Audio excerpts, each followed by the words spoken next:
And let's move on now to those trending topics, and here they are. First up, hashtag national shutdown.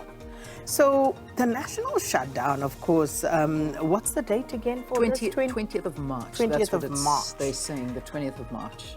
And this is the one that is led by the EFF. Yeah. They have said this is the date for the national shutdown, also calling it Freedom Day.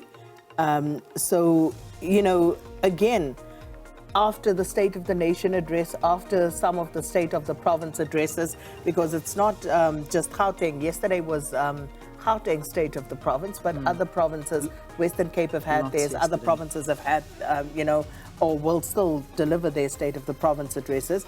But the EFF, listening to some of that, have also come out to say, well, you see, all the more reason why, with all of these things and all of these empty promises, and also with stage 6 load shedding, I know Julius Malema came out and said, see, all the more reason. Absolutely. For you to join this national shutdown. Revving South Africans up, not that we need any more revving, because I just think people are feeling very despondent right now. So that's it, national shutdown, big talking point, and I think that stage 6 really spurring this hashtag on again. All right, the next one is Turkey, and we wake up to the news this morning that in the early hours of the morning, a new earthquake hits Turkey and Syria, and apparently 3 people have been killed, and this after the devastation that was caused by, I mean, we know we've been covering it, and our gift of the givers were out there doing what they could to try and assist the situation, and we brought you extensive coverage as Griselda Lewis was out there. But I mean, it just is absolutely devastating, and then to realize that it has again been struck by another one. I think this was 6.4. Yeah, on the Richter scale. And you know, it's being reported that since that initial earthquake, there have been at least 6,000 aftershocks since that initial earthquake. And we know the death toll in both Syria and Turkey is now above 46,000 people who have lost their lives.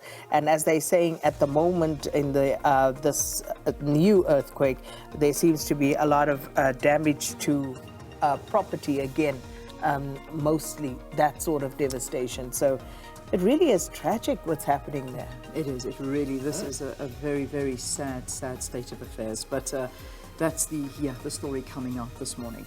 Let's move to the next trend, and that, of course, is Cyclone Freddy. Actually, not cyclone. So it's actually Cyclone Freddy is the trend. That's happening in Mauritius, actually, and it's moving. Perhaps we can get Azwi to talk a little bit more about this. It's a tropical cyclone, and it's currently Mauritius at the moment, and I'm sure for many of you that know people in Mauritius or were holidaying or are holidaying in Mauritius, you've been battening down the hatches because they grounded all flights as this tropical cyclone hit the Indian Ocean, while emergency teams braced for very, very heavy rains, floods and landslides in Madagascar as well. So that looks like the path of Cyclone Freddy. So this is expecting to hit, so it's going to go from Mauritius, it's going to hit Madagascar and Mozambique. Not sure if it's going to affect us much. They said it may on the 26th maybe Zimbabwe, of February. parts of Zimbabwe, but it would seem as though, at least according to our South African weather services, that we ought to be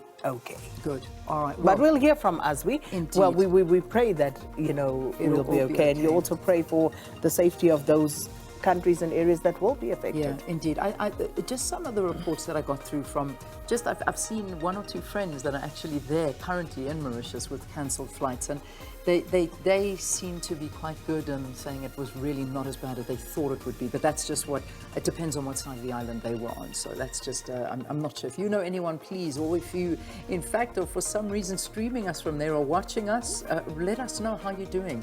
South Africans frequent Mauritius all the time. So anyway, that's Cyclone Freddy. Next one, Kiev. Okay, so this, of course, has to do, and we did say yesterday, one of our trending topics also had to do Russia. Yes.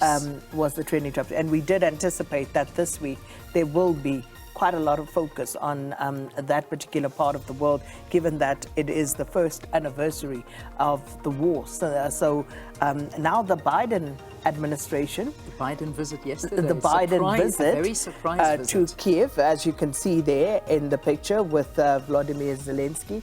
And I don't know, does this mark an escalation in, you know, the war effort there? I don't know what to make of what's going on in this part of the world anymore. All the rumblings and ramblings from different political leaders and Different countries and seemingly going in getting with- involved in different ways. But physically now visiting, going there and just sort of pledging more and more weapons and assistance and help and training and on the ground. And so, yeah, who knows what's going to go on. But I can tell you now, and I hate to say it, the number one trending topic right now, World War III. But that has been trending for over a year now. Since It has. But But yeah. also, it doesn't seem that, you know, there's any particular effort to de-escalate. Yeah. By all indications, people are just fueling and fanning this further That's and it, further. making it worse and That's worse. just my observation, but I don't know. Oh, I know. And obviously, at times of war, these are always opportunities for someone somewhere to make money. Indeed, always. That is Always. the reality. That is the reality. All right, we got to leave it there.